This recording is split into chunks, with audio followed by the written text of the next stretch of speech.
et se rester au pays à travers des informations bien fouillées concernant tous les domaines de la vie du pays. Le magazine Humura Burundi est diffusé sur le web via le site de la RPA www.rpa.bi. Humura Burundi.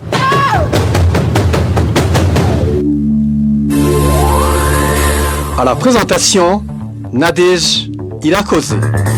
Bonsoir, bienvenue dans le journal de ce dimanche 28 janvier 2021, dont voici les titres.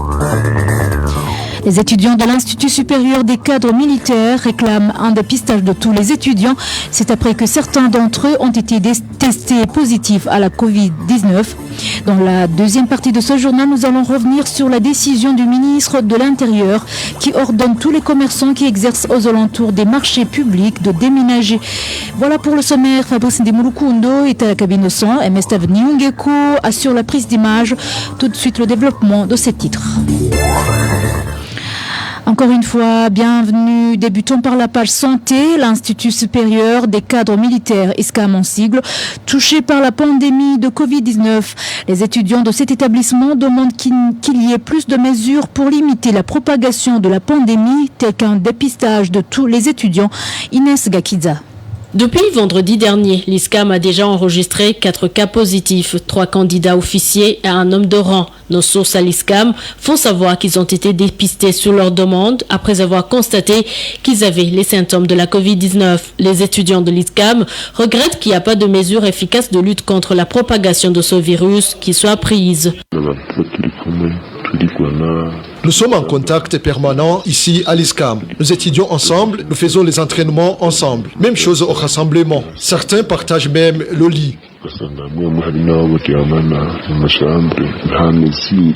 Il n'y a pas de mesures efficaces prises pour nous protéger. En cours, nous nous asseyons à deux. Nous avons les masques, mais nous ne les portons pas pendant les entraînements, au rassemblement, même durant les cours.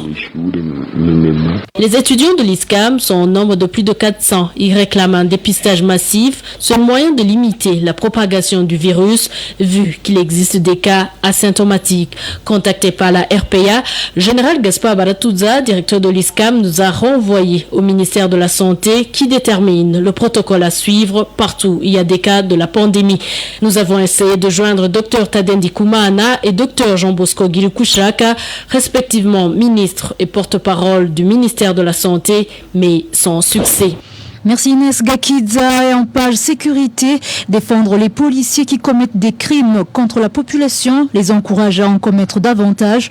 Propos de maître Janvier Bigirimana. Il réagit après que certains policiers affichent un comportement violent à l'égard des citoyens, où certains ont été même tués. Le cas le plus récent, c'est le policier qui a tué à bout portant un conducteur de taxi au centre-ville de Bujumbura ce mardi, arguant qu'il a gêné la circulation routière.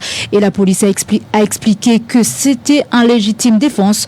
Suivez Maître Janvier Wigilimana. Depuis ces derniers temps, on observe un comportement qui est criminel à l'endroit des éléments de la police qui sont par la suite couverts par les autorités au sein de la police nationale du Burundi. Ce sont des crimes graves qui sont commis contre des citoyens par ceux-mêmes qui étaient censés protéger la population en vertu de la Constitution, mais aussi en vertu d'autres lois qui régissent la police nationale du Burundi. Le fait que la police est en train de commettre des crimes graves, y compris l'assassinat contre des citoyens qu'elle était censée protéger, c'est une défaillance grave à sa mission principale qui est de protéger la population. Ce comportement est regrettable parce que non seulement ça démontre l'intimité galopante au sein de l'appareil répressif au Burundi, mais aussi ça démontre que la population burundaise n'est plus protégée. Nous déplorons que le porte-parole de la police, chaque fois qu'il y a des crimes qui sont commis par la police, il se précipite pour dire que les policiers étaient en légitime défense ou de toutes les façons qu'ils n'ont pas commis aucune infraction, alors que des enquêtes indépendantes devaient être menées pour que la responsabilité soit établie par des organes compétents, en l'occurrence les organes de la justice burundaise. Nous demandons donc que les autorités burundaises, notamment les autorités policières, puissent se ressaisir et permettre à ce que la population soit protégée dans tout son ensemble. C'était Maître Janvier Guilimana, à présent page environnement. Les déchets ménagers jetés n'importe où en mairie de Bujumbura constituent une menace pour le lac Tanganyika. Ces inquiétudes ont été soulevées par des députés au moment où le ministre de l'Environnement présentait devant eux le nouveau code de l'environnement il y a une semaine. Le point avec Eloge Divin, les Méchas. Lors de la présentation du nouveau code par le ministre de l'Environnement, le problème de déchets ménagers a été soulevé par l'honorable Jean-Baptiste Sinda Igaya. Ce dernier a voulu savoir ce que compte faire le ministère qui a l'environnement dans ses attributions pour protéger le lac Tanganyika.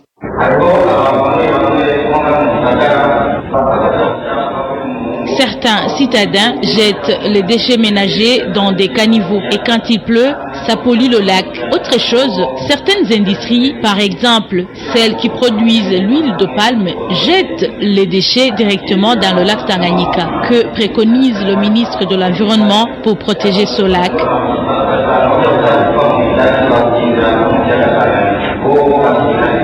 Deogui de Lurema, le ministre de l'Environnement, a reconnu qu'il est conscient du danger que cette pollution présente pour le lac Tanganyika et a promis de s'activer pour essayer de résoudre cette problématique.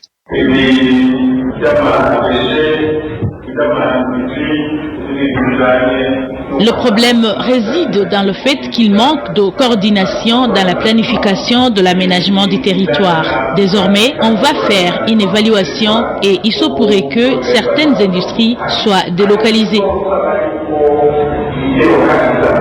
Vous saurez qu'à part ces déchets qui polluent le lac Tanganyika relaté si haut, s'ajoutent d'autres charriers par différentes rivières de la mairie de Bujumbura reliées à ce lac. Merci Eloge Diva et Ramecha. Dans un instant, la deuxième partie du journal avec la rubrique Ouahuka. Retrouvez les différentes productions de la RPA sur Facebook, YouTube, Twitter et sur www.rpa.bi. Dans la rubrique Ouahuka de ce dimanche, nous allons revenir sur la décision du ministre de l'Intérieur, du Développement communautaire et de la Sécurité publique qui ordonne tous les petits commerçants qui ont des boutiques dans les maisons d'habitation aux alentours des marchés publics d'aller exercer leur commerce dans ces marchés. L'invité de cette rubrique va dégager les irrégularités par rapport à cette décision et des conséquences qui en découleront. La rubrique Ouahuka vous est présentée par Clovis Nyonzima.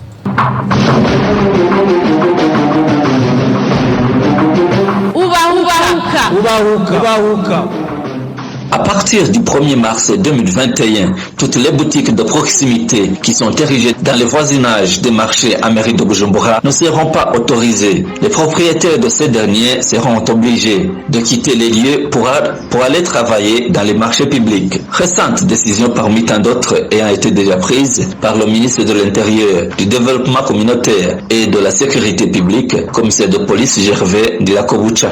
Dans la rubrique Ouahuka de ce dimanche, notre invité va nous dresser une analyse en rapport avec les décisions prises par le ministre Gervais Dilakobucha et nous dégagera les inconvénients pouvant découler de ces décisions et les violations de loi qui s'y observent. Au micro, vous êtes avec Clovis Nyonzima. Bienvenue. La radio descend la voix.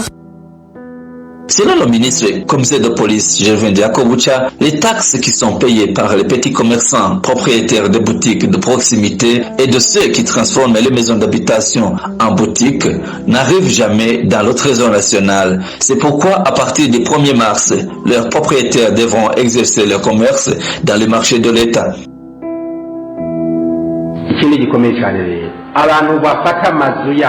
Autre chose à ne pas négliger, les propriétaires de maisons à usage résidentiel se les transforment en fonds de commerce et elles sont utilisées à des fins commerciales. Quand des limites soient données à tous ces gens, tout va se terminer avec ce mois de février. Dès le 1er mars, toutes ces personnes qui louent ces maisons doivent aller s'installer dans les marchés du gouvernement. Les habitants de la mairie, zone Bwiza, la 8e avenue, si ce n'est pas la 10e, allez dire à tous ces gens qui ont transformé leur maison en magasin qu'à partir du 1er mars, personne ne sera dans ces maisons. Ils doivent tous aller dans des marchés. C'est compréhensible. Vous avez entendu les habitants de la mairie. Vous avez entendu. Et c'est la rigueur. C'est le gouvernement qui doit d'abord faire la collecte avant un citoyen lambda. Comment voulez-vous qu'on paye les salaires? Comment on augmenterait vos salaires? Nous devons chercher de l'argent auprès de ceux qui en possèdent, pas auprès d'un citoyen pauvre. Cette question avait été posée. Dites-leur qu'à partir du 1er mars, personne ne sera dans ces maisons qu'ils ont transformées en magasins. Ils doivent tous aller dans les marchés de l'État. l'État.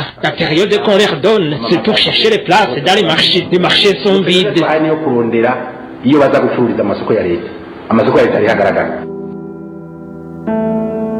Cette décision n'a pas été bien accueillie au sein de l'Observatoire de la lutte contre la corruption et les malversations économiques. Gabriel Oufsieri, président de l'UCOM, indique qu'empêcher les petits commerçants d'exercer le commerce est une violation de presque toutes les lois régissant le pays. Pour l'UCOM, c'est une décision qui ne respecte pas aucune procédure et aucune loi. D'abord, personne ne pouvait pas faire quitter une maison d'habitation à moins de 3 mois, mais aussi pour une maison ou un bâtiment commercial où il y a des marchandises, cette note circulaire parle de 6 mois. Deuxièmement, nous voyons que le code de commerce n'a pas été respecté. Même la constitution burundaise, le code de commerce et même les conventions internationales autorisent toute personne qui veut exercer une activité conformément à la loi, l'exerce sans aucun problème. Donc pour nous, si le ministre se voyait lésé, il devait aller voir si ces boutiques respectent le code de commerce. Et pour nous, c'est pas le ministre qui devait le faire, mais plutôt le ministre du Commerce. Le ministre de l'Intérieur, certes, il a des charges qui lui incombent, mais en matière de commerce, nous pensons que le ministère du Commerce, à travers le code de commerce, devait exercer ses fonctions pleinement. Voilà pourquoi l'UCOM voit dans cette décision du ministre de l'Intérieur un abus de pouvoir. Nous pensons que cela risque vraiment d'enfoncer le cou d'un rappel. Vous savez que le Burundi se trouve dans une misère sano et nous ne voulons pas que cette misère continue. Si toutes les boutiques sont fermées, vous pensez que ça va générer quoi? Il ne faut pas vraiment que le commerce ait un problème à cause de cette décision. Il faut que les services habilités puissent réagir à chaud pour que cette décision soit suspendue dans les meilleurs délais.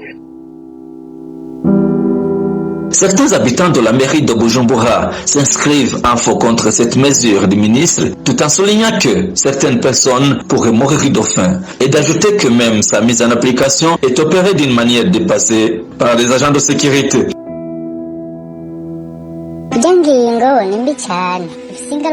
C'est vraiment une mauvaise décision qui a d'ailleurs pas mal de conséquences pour des gens qui vivaient de ce petit commerce. Supposons par exemple qu'une personne a 4 annexes. S'il fait louer ces annexes pour 100 000 francs burundais, elle touche chacune 400 000. Son montant lui permet de rationner ses enfants, de les acheter des habits, sans oublier les frais scolaires. Mais maintenant, ça ne restera que de chagrin pour ces commerçants. J'ai vu la police en train de disperser les commerçants pour avoir déposé leurs marchandises devant les portes de leurs boutiques. Pourtant, ces commerçants voulaient que leurs marchandises soient vues par les clients. Ces policiers les ont par la suite obligés de remettre ces marchandises à l'intérieur de leur maison, là où personne ne peut les voir. C'est vraiment honteux. Dans la rubrique Obaoka de ce dimanche, nous avons pris la liberté d'inviter Maître Janvier Bigirimana, qui est en même temps défenseur des droits humains, et commence par soulever les irrégularités qui émaillent la décision du ministre et ses inquiétudes par rapport à son exécution. La décision qui vient d'être prise par le ministre Gervais Ndiakoucha alias Ndakugarika en rapport avec la gestion des boutiques éparpillées au sein de la mairie de Bujumbura est une décision illégale, une décision illégitime et impopulaire parce que non seulement elle viole la loi en ce qui concerne notamment les compétences et les droits garantis aux citoyens, mais aussi c'est une décision qui est prise dans une précipitation inouïe. D'abord, la première inquiétude, c'est que cette mesure, comme d'autres qui ont été prises à l'endroit des commerçants et d'autres personnalités qui font les affaires au Burundi, on craint aujourd'hui que ce soit une mesure qui ne vise qu'à la répression de toutes les personnes, de tous les citoyens qui seraient opposés au régime du CNDD d'une part, mais aussi on peut craindre qu'il s'agit d'une mesure de répression de la communauté des Tutsis, parce que nous connaissons beaucoup d'hommes d'affaires depuis 2015 qui ont été persécutés, pour lesquels le commerce ou les affaires ont été fermés par le régime en place. Nous craignons aujourd'hui que cette mesure puisse continuer cette logique de répression à l'endroit de certaines catégories de la population. La deuxième inquiétude est fondée par le fait que la mesure en question est prise dans une sorte de précipitation, parce que cette mesure a été prise sans que les commerçants concernés soient consultés. Et nous pensons qu'il aurait été plus efficace, plus adéquat de faire une réunion de concertation avec tous ces commerçants et surtout avec l'administration à la base ainsi que la population, parce que toutes ces boutiques sont très utiles à la population urbaine. Et le fait de dire que il y a des places dans différents marchés de Bujumbura, nous pensons que cela n'a pas fait objet d'une enquête préalable et tous ces commerçants ne savent pas où aller au moment où ces boutiques étaient démantelées. Nous demandons donc que des réunions de concertation puissent être entamées si réellement la nécessité de déloger ces boutiques est avérée. Qualifiant de fallacieux le motif qui a animé le ministre à prendre cette décision, Maître Janvier Bigirimana indique que le mieux serait de demander à ceux qui sont chargés de collecter ces taxes de s'expliquer au lieu de s'en prendre aux commerçants. La mesure en question n'est pas opportune dans la mesure où elle est fondée sur un motif qu'on qualifie hier de fallacieux. Nous savons que toutes ces boutiques payent les impôts et les taxes chaque année, notamment au niveau de la mairie. On ne comprend pas la plus-value de cette mesure, parce que si le motif est qu'il n'y a plus d'entrée ou si les impôts et les taxes ne parviennent plus à la caisse de l'État, pensons que la problématique réside ailleurs. Il faudrait trouver une solution ailleurs. C'est pas de la faute de ces commerçants, c'est pas de la faute des tenanciers de ces boutiques que ces impôts et taxes ne sont pas versés dans la caisse de l'État, parce que toutes ces boutiques sont obligées, et c'est normal, c'est légal, de payer les impôts et taxes chaque année. On ne comprend pas en quoi cette nouvelle mesure annoncée va pallier à ce problème qui est identifié. Le mieux serait plutôt de poursuivre ou de sanctionner ou de même de changer les percepteurs d'impôts dans la mesure où ils seraient fautifs, mais le fait de dire que toutes les boutiques vont fermer, nous pensons que c'est une mesure qui est totalement illégale, inadéquate, dans le cas où le motif réel serait celui qui a été annoncé par le ministre en question. Pour clore, Maître Janvier Bigirimana, un problème d'ingérence que le ministre de l'Intérieur vient prendre des décisions dans un domaine de compétence qui n'est pas le sien.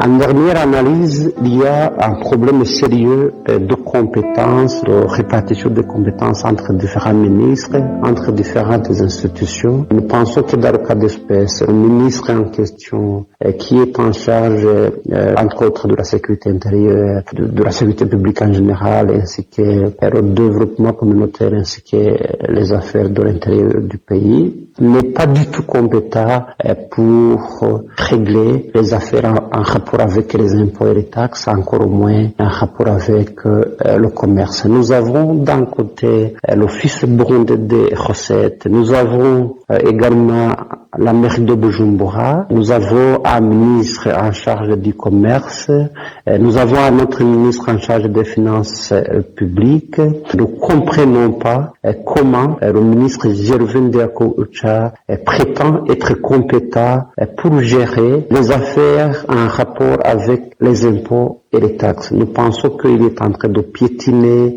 sur un terrain qui revient à ses collègues ou qui revient éventuellement à d'autres institutions, dont la mairie ou l'office de bonde des recettes. Et nous pensons qu'il devrait tout de suite retirer cette décision, retirer tout ce qu'il a dit en rapport avec les impôts et les taxes, parce que c'est pas son domaine de compétence. Nous pensons que c'est vrai qu'il est aujourd'hui qualifié d'un super ministre compte tenu des attributions qu'on lui a faites au sein du nouveau gouvernement, mais cela ne signifie pas qu'il doit manger sur toutes les assiettes, notamment il ne doit pas interférer dans le fonctionnement normal d'autres institutions, d'où cette mesure, cette annonce est illégale sur le point de la compétence qui est dévolue aux différents ministres ou autres institutions publiques, notamment celles que je viens de citer.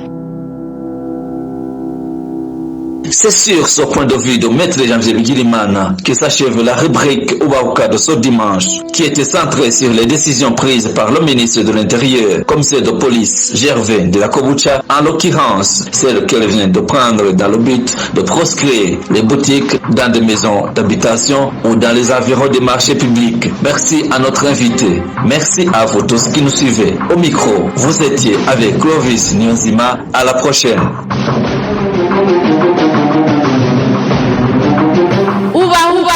Ubahuka.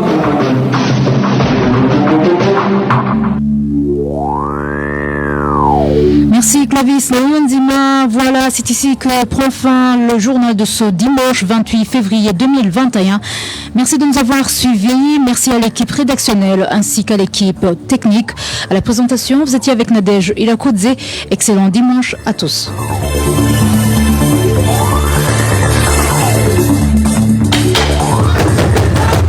C'était le magazine Rumura Burundi. Un magazine comprend pour relier les Burundais en exil, et c'est toujours au pays, à travers une information de qualité.